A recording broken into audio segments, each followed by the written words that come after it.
Actually got the shorts back out this weekend, felt pretty good. Be very distressed when snow comes.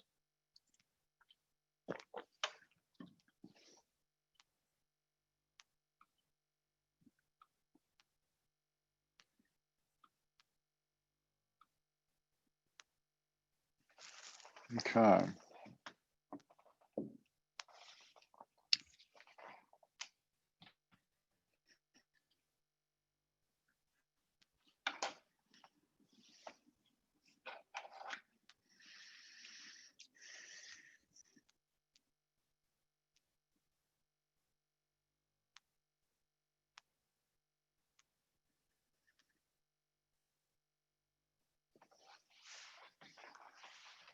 All right, I think we can get going here. Just a second.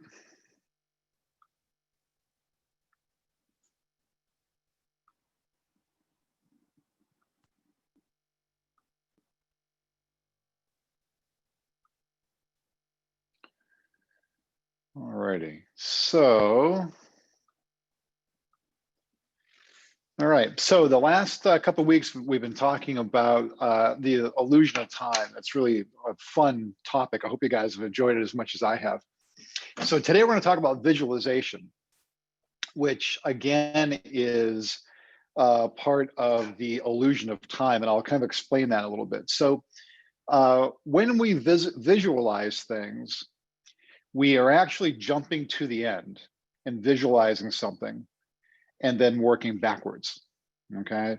As opposed to going through the linear steps, and we've talked about that, about linear, nonlinear, going through the linear steps to that bring you to a certain conclusion, right? So sometimes we're able to visualize things and we jump to the end and we get we get the visual of it and we work backwards.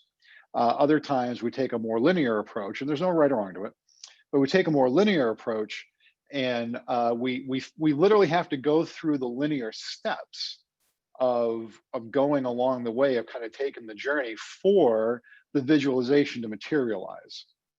And we talked about linear events and non-linear events. And the important thing is to understand, like, well, when am I in a linear event? When am I not in a linear event? Or when am I going linear or non-linear? And it's a good exercise to go through, because you can go through it really on a daily basis, and it allows you the opportunity to kind of see where you are with things. And we talked about, linear events, like timelines and history, or taking a road trip, right? You're on a road, you don't have any choice, right? That this road's going to take you, 50 some odd miles, or whatever the case may be. But then we also talked about what non-linear events, like intuition, right? Where information is coming to you because you're actually getting to the end of the event without actually having to go through it, and understanding, right, when we're in those events, and when we're thinking linear and when we're thinking non-linear. And that's a lot about what visualization does. So visualization is that everything's created twice, once in your mind, once in reality. So you really can't create anything, okay, until you've actually visualized it at some level. So now, what I always think is a very interesting exercise is to look around you. So take a minute, like let's look around our rooms, our offices, wherever we're at, okay, and understand that everything around us was created by somebody. And before they did it, they had to visualize it. So, whether it's my, mere cup of tea here, the people at Mir, I don't know who they are, but somehow or another, they visualized this great product that kept everything hot, right? Or I'm using a Veridesk in my office in Keene, right? All those types of things, right? So everything we have, okay, is part of a visualization process. There's nothing that we have, okay, that isn't. And everything has to be created twice. It has to be created once in your mind and once in reality, okay? Even a craftsman standing in front of a block of wood, and although might not have much of a plan for the block of wood, but at some point, when he or she was looking at it, at some point, they're like, oh, okay, I'll make this. and they visualized it, and then they backed into it, right? So it's so important to understand everything is created twice, once in our mind, once in reality.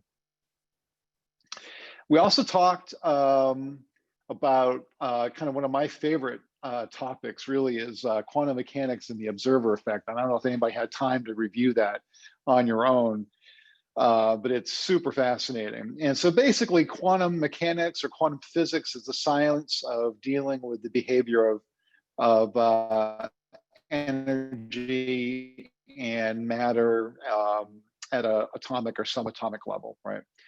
And the observer effect is really speaks to that when things are observed, they're changed.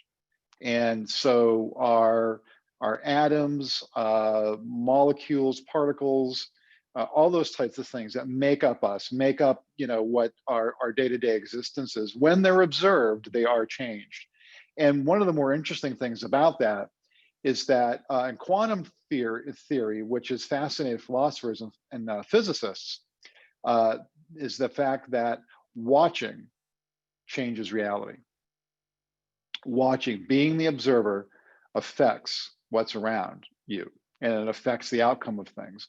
And so both science and we'll say philosophy, which, you know, parenthetically could include religion, you know, have all been very fascinated by that. And it's only been in the last 120 years, right? It's about 1900 that quantum theory, quantum mechanics, you know, really came to the forefront of science and kind of held its own place next to traditional Newtonian physics. But so, and that gets to visualization too, because once we can visualize ourselves doing something, or once we can look at an outcome, right, then we're changing things. We're automatically changing the future. We're changing our composition of our bodies, our minds. We're changing our ability to go do things, okay? Because we're visualizing it. Once we can visualize something, then it's a lot easier for us to be able to do it. And really, if you get a chance to do any research on quantum physics and the observer effect, it's super fascinating. So please see if you can do that. And by the way, don't forget to chat in questions, observations. Everyone's been doing a lot of sharing the last few weeks, which is great. And there's about 44 of us on the call this morning. And when you share, the other 43 people benefit. So please feel free to do that. So what is visualization? And so visualization is seeing a goal already complete in your mind's eye. And it's a technique really that's kind of used by all sorts of different types of people. And it's athletes, inventors, dreamers, meditators, business people, coaches, moms, dads, all of us, right? We all visualize things before we can do them. And so it's very common, especially in the athletic world and yeah, in the business world, to use visualization. Now, they've done all sorts of studies where they took people, and I'm going to paraphrase a bunch of studies. So they took people athletes, and what they said to them is, we want you, they sent a whole flight of people to a gym to do bicep, tricep workouts, right? And then they took a whole bunch of other people and they put them in a room on a couch watching TV. And they said, well, while you're watching TV, we want you to not do bicep workouts or even you know, even don't even do the motion of it. We want you to think that you're doing a bicep workout. And they were able to actually measure muscle density over a period of time. And the people who actually thought it weren't that far behind from the people who actually did it. There's all sorts of studies like that. There's another study, and I'm kind of just doing this by memory, where they took a group of older men at a nursing home, and they actually, this is was done in Massachusetts, I forgot where now, and they surrounded them with surroundings, furniture, magazines, music, and all that that was available in their youth, right? So let's just for discussion purposes say that they were World War II generation guys. And the music and the Time magazines and the radio shows and the clothes and the furniture and all that they emulated when they were growing up. And what they found was that over a period of time they got healthier, and that like their muscle flexibility increased, and that some of their illnesses either kind of went away or were significantly abated. Okay. And it was because they were visualizing themselves at a time when they felt better, when they didn't have arthritis or they didn't have whatever it was that was an ailment. And so those are all part of visualization. And there's so many great studies that have gone on about how it works. And so your mind, okay, doesn't really know the difference. Now, I'll explain that a little more, and here's how you know that. So your mind doesn't know the difference from what you're physically experiencing, or whether you're experiencing it or not. Now, so let's say that, and I'll use a personal example. So I know that there are some mornings when I know that I'm going to have like either a really long run, or maybe a tough workout, or maybe I didn't get enough sleep the night before. Okay. And so I know that when I'm going into the gym, my heart rate will be a little higher, and my breathing will be a little faster. Okay. And I can feel that in me. Okay. And that's because I'm visualizing myself being tired. I haven't done anything yet, but because of my circumstance the night before, I'm feeling like I'm going to be a little tired, even though I'm not tired yet. All right. So my mind is putting myself through being on the treadmill at 4:30 in the morning, right, at mile 4.5, and it's visualizing me being tired. All right. And so that's what we do. So now think about other circumstances, right? Family events. All right. Family events can be kind of stressful. And I have to go to Thanksgiving and see cousin so-and-so who's not my favorite, and that automatically, gets me into a state, right? You're visualizing, okay, either your last interaction with cousin so-and-so, or what you think your next interaction is going to be. Okay, those are visualizations, and literally your body doesn't know the difference. It's your mind that's basically giving it the indicators. And so there's this whole mind-body connection, okay, with how we visualize. And that's why visualization is so important. So if I can visualize myself being tired, right, before I get to the gym, I can also visualize myself being not tired, being energized, right? It runs both ways. It goes north and south. And so your body only knows what you're telling it. And that's where that mind-body connection is. And that's what's so important about being able to visualize things, is that you can put yourself to the end of an event, okay, and how good you're going to feel, or how you've accomplished something, okay, and you hold that vision, all right, and then everything about your body as it relates to, and your mind, right, as it relates to whatever it is you're doing. It doesn't have to be exercise, all right. It could be, a business goal. It could be, I want to finish college. It could be like, I can't wait until I get to go on stage and I get my diploma. Okay. Or, I can't wait to see, my son graduate from high school, or whatever. Pick any number of things. I can't wait, in a business sense, in our world, I can't wait to hit that next plateau when my commission income goes up, right? Could be any number of those things. Or I see myself leaving that listing appointment, okay, with that listing, and a great relationship with the seller. All those types of things you can visualize on a day-to-day basis, okay? And that's that mind-body connection. What's so important about the mind-body connection is that it helps you change your programming. So when you visualize you visualize your ability to do something, all right, you are literally changing how you think, and how you think affects your body and affects your whole demeanor. So something that, might make you a little nervous, all right? Your palms get a little clammy, that whole type of thing.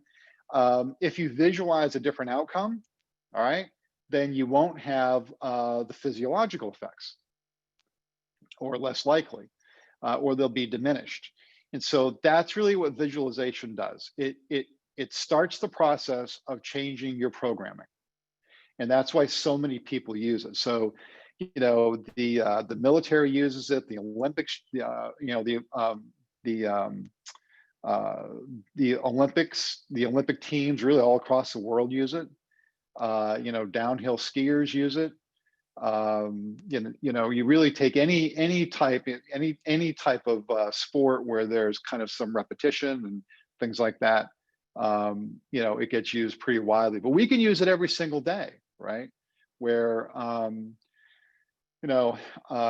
again, talk about the appointments that we have, or whatever events that we're going through, that on a work level, and we can see ourselves having a successful ending of it, right? Then we bring that energy with us to that event, right? And you can think about it in tiers, right? I want to have a successful real estate career, okay? I see myself being successful, right? Then you go down a level, and then you're saying, I want to build a great CRM because I want control of my business, okay? Visualize yourself, right, with a CRM with a couple thousand people in it that you're doing mailings to, or email blasts to, a couple times a month. And then you trickle it down to being able to see yourself on multiple listing appointments, right? All those types of things, right? Once you visualize them, okay, they will happen because you've changed your programming. And that's the important part of the visualization, is that you're updating your programming, you're changing your program, you're deleting old programs that don't serve. That's like a whole nother aspect of visualization, is that you're deleting self-limiting beliefs. So if you're replacing a visual of you being successful with a visual of you not being so successful, okay, you've now changed your programming, right? And now the new programming that's running is the one that has you being more successful. So very, very, very powerful. And through that, you're really moving through time. You're really bringing events. You're pulling events closer to you, because what you're doing is out of the visualization, you're bleeding out the randomness. Nothing's random anymore. Okay, like I'm not just meandering through my day doing this or that. And that's one of the great things about meditation, is that meditation allows you the time to quiet the mind, so that you're not overwhelmed by your to-do list every day, or maybe what's annoying you, or maybe what you think might be annoying you later. And it allows you to quiet the mind and get settled, okay? And if you work visualization into meditation, which is very powerful, all right, then you literally can plan out your whole day. And you can also plan out, the outcome. You might have a few zigs or zags there, but nevertheless, you're better prepared, okay? And so meditation and visualization go really well together. That's how you're pulling things towards you. And in the non-linear sense, visualization, as we just talked about, is basically skipping steps to creation, right? You might have to have the same feeling about something, or the same awareness about where you could be. Sometimes we have to go through the steps, 2, 3, 4, 5, 10, whatever it could be, and the experiences, right? That will lead us to be able to say, hey, wait a minute, I could do this, right? But when we get the chance to kind of dream a little bit, and maybe through meditation, or maybe just through quiet practices, we get the opportunity to really kind of understand what is possible and how much is possible. And then by creating that vision of something, we've in essence skipped steps, skip time. Like I don't need to spend the next 6 months figuring you know, going through all these different steps are going to lead me to a certain conclusion that maybe I could have this conclusion if I was more mindful, or I had more quiet time, or I have the ability to be able to see myself doing something different. And that's how you kind of collapse time. If you think about those things are like an accordion, and you can actually move time around a little bit that way by not having to physically go through the linear steps, right? And visualization is really a non-linear process. You're actually going to the end and working backwards, as opposed to working through the process towards an end you're not sure of yet. Okay, so how to visualize. It's super simple. Think about whatever it is you desire. So if it's a vacation, if you're visualizing yourself going to Hawaii, all right, then think about all the things you're gonna have in Hawaii. You know, you're gonna have a Mai Tai, you're gonna be on a beach, you're gonna wear a Hawaiian shirt, tacky as those may be, but you're in Hawaii. You know, when you get off the plane, they're gonna put a little flowered wreath around you. You're gonna go to a luau. You know, all these types of things. You're gonna go visit Pearl Harbor. I don't know, whatever it is you're gonna go do. Okay, but you think about Hawaii, right? And you think about what it's like to be there, right? And you visualize it. And the second piece is you visualize it vividly. Okay, I feel my feet in the sand walking down the beach. I feel the Pacific Ocean, okay, coming up against my ankles as the tide's coming in and out. I can feel the salt water on my face while I'm snorkeling, okay? Or I can smell the copper tone. I'm at the beach, right? All these things, right? Be vivid about it and visual, right? You want to put yourself like you're there, and it's those smells and the feelings and the texture, right? You want to think about things in terms of texture. That's what you want to be feeling, right? Then next is you want to talk about it. You want to write it down, have a detailed plan. How am I going to get there? So lots of people journal and all, you know, they have storyboards. You know, we talked about that last week. There's all sorts of ways to visualize things. You want to go to Hawaii? Put Hawaii on your screensaver, right? Put Hawaii on your phone, right? Send yourself an appointment through Outlook or Google. Send yourself an appointment to go to Hawaii every day, right? I'm planning on going to Hawaii every day. I have an appointment with myself that's going to help me get to Hawaii. Now, one of the great things about visualization, and there's tons of stories, but I'll give you one about Jack Canfield, who wrote Chicken Soul for the Soup. And he had this book around for a long time before it actually got published. And he visualized himself and he wrote a check out to himself. And there's all sorts of people who have done this. Jim Carrey did this. Jim Carrey wrote himself a check for $10 million when he didn't have any money. And a few years later, he was in Dumber and Dumber, and he got $10 million, right? But Jack Canfield, when he wrote Chicken Soul for the Soup, he had it around for a long time and it didn't take. And then he actually got picked up by a freelance writer who sold most of her work.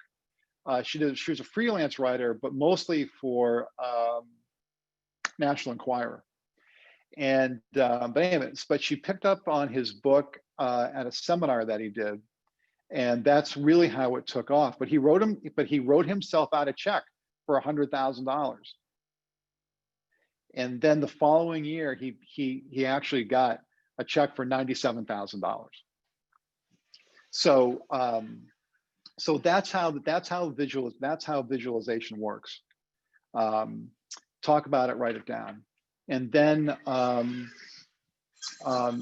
you know, stick with it continuously. Don't ask yourself if you're in the mood. Don't ask yourself if it's possible or not. Just do it. Okay, just keep going. And do it as if it's complete. And if you stick with it continuously, then you will get there. So, so in any event, let's see how we're doing. Let's see how we're doing for chats. Everybody's pretty quiet this morning.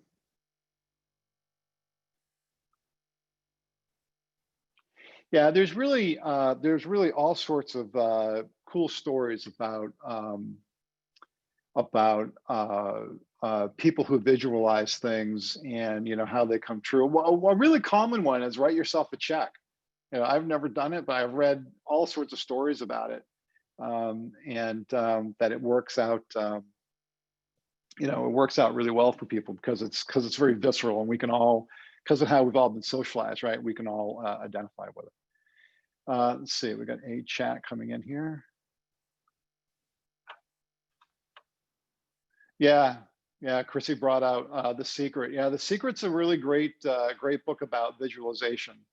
And there's a whole bunch of sequels to The Secret that are good as well. So if you haven't listened to or read The Secret, again, I do a lot of audiobooks, but that's a great place to start because I think it gives you really a good foundation. And once you read kind of a foundational work like that, then there's other more advanced works you can read that really kind of fill things in, you know, nicely. I think one of the things that The Secret, I think it's because of the commercial nature of it that it doesn't, I don't think, hit hard enough.